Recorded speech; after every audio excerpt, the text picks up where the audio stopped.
Gis, tadi aku lewat taman sekolah. Lantainya kotor banget. Ada botol plastik, sampah kayak gini juga. Ini dedaunan kering. Kayak gak pernah dibersihin sama sekali.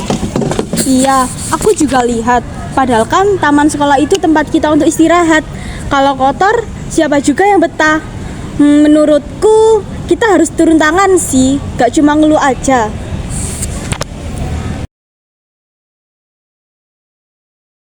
Lapor aja ke guru kebersihan atau OSIS, kan mereka punya tugas. Vista, gotong royong itu bukan hanya untuk satu orang aja. Kalau kita ikut, pasti akan lebih cepat selesai. Ya, tapi ada petugas kebersihan. Kalau semua murid ikut turun tangan, tiap ada masalah, kapan kita istirahatnya? Kalau kita mau nurut sama Pancasila, silakan ketiga kan jelas. Persatuan Indonesia artinya kalau ada masalah bersama, semua bantu. Gak ada itu alasan, bukan urusan gue. Betul itu. Persatuan bukan cuma kata-kata pas upacara, tetapi juga tentang kegiatan kita sehari-hari. Ya udah, kalau kalian mau bersihin silahkan, tapi jangan nyuruh aku nyapu. Aku gak mau jadi tontonan aneh. Justru itu yang aneh. Kalau ada masalah di depan mata, kamu tidak akan melanjutkannya. Ya itu emang aneh.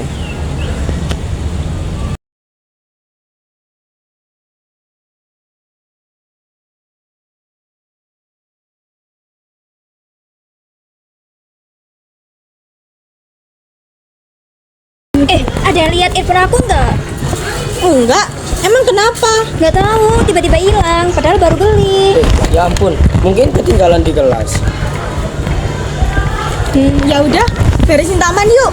Aku di sini, Budi di situ ya. Oke, kita mulai dari sini. Ya udah, aku bantuin dari sini. Bantuin ya. Levi, kamu bisa bantu nyapu sedikit kan? Tangan aku lagi sibuk, lagi mabar. Satu ronde lagi. Guys, sebelum dimulai, aku punya ide keren. Gimana kalau bersih-bersihinnya direkam, terus digabungin sama dance challenge?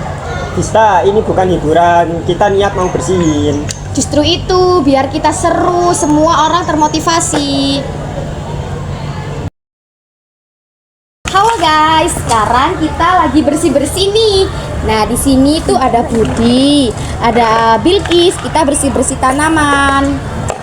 Vista, aku lihat kamu sibuk pegang kamera terus. Pegang tuh sapu kamu. Dan aku lihat kamu sibuk ngomel daripada berpikir kreatif. Sudah, jangan ribut. Levi, itu earphone yang di tangan kamu mirip kayak punya aku ya? Oh iya, ini cuma pinjam bentar. Pinjam, tapi nggak ngomong itu namanya nolong. Ah, ribet. Orang cuma pinjam sebentar kok. Levi, gotong royong itu juga soal kejujuran. Kalau kamu ngambil barang orang tanpa izin, kamu juga melanggar sila-sila Pancasila loh. Levi, ini bukan soal teman, tapi soal kepercayaan. Gimana kita mau kompak kalau ada yang main curi-curian? Levi, kalau kamu itu gak kerja, itu satu hal. Tapi kalau kamu sampai mencuri barang teman-temanmu. Tapi kan aku udah bilang tadi cuma pinjam. Pinjam itu bilang dulu Levi, kalau jujur itu namanya nyuri. Kita di sini bicara soal gotong royong dan Pancasila. Kalau kamu nggak jujur, semua itu cuma slogan kosong. Dan masalahnya, sekali kepercayaan dirusak, susah diperbaikinya.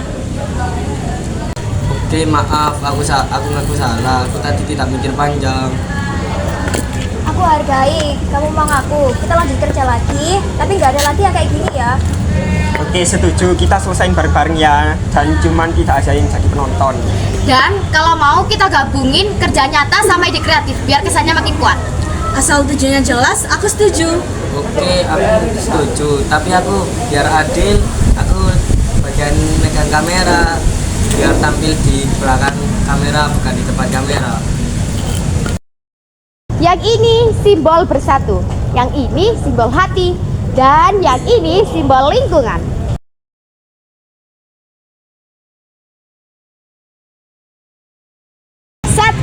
2, 3. Bersatu, hati, dan lingkungan. biar orang lihat kita beneran kerja. Gotong royong itu bukan tren tapi kebutuhan. Yang lebat semua biar kesannya kenapa sih? Kali ini tidak ada yang mencuri lagi kecuali mencuri momen indah.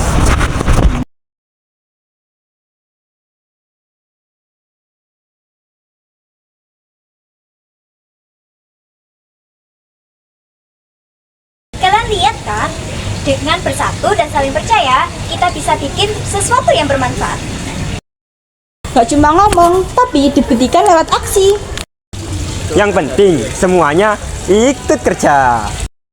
Dan pesan yang paling tulus lebih kuat dari sekedar views. Khawatir, earphone-nya sudah kembali kepada pemiliknya.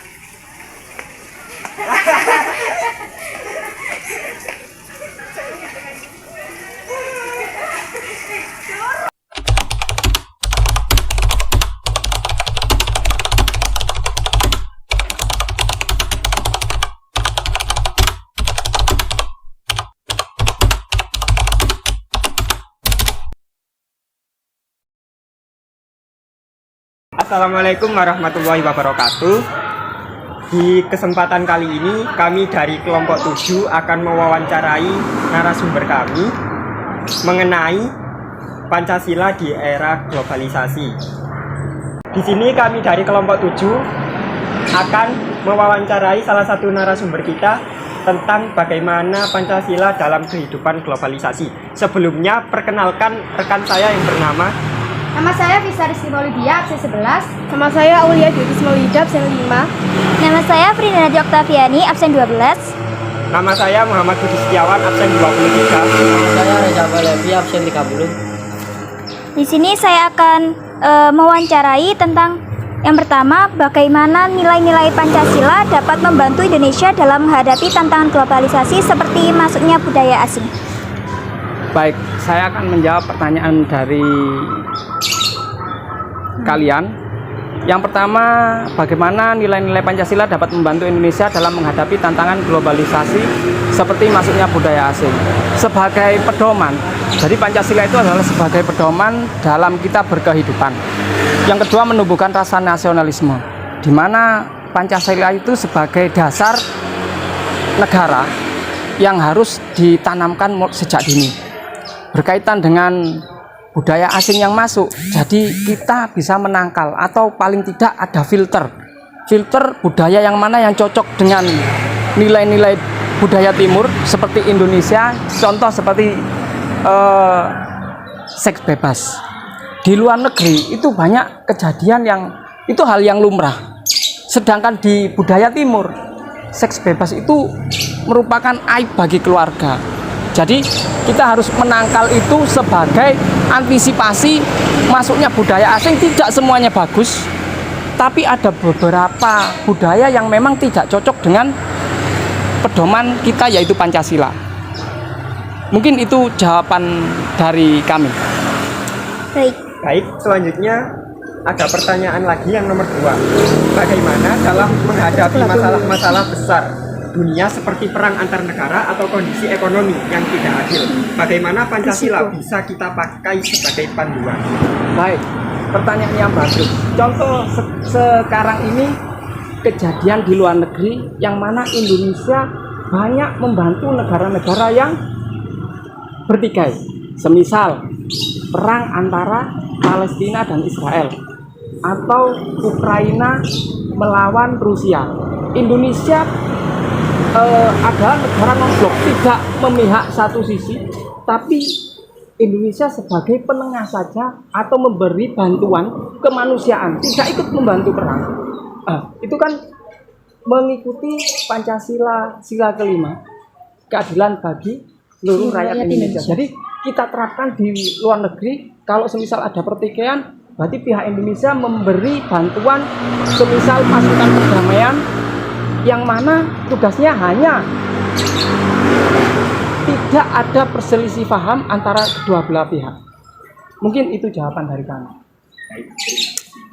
Untuk pertanyaan yang ketiga, menurut Bapak apa risiko yang dihadapi bangsa Indonesia jika generasi muda mulai melupakan nilai-nilai Pancasila di tengah pengaruh global? Baik, Seperti yang kita ketahui, budaya dari luar negeri itu sangat beresiko jika tidak ada filter.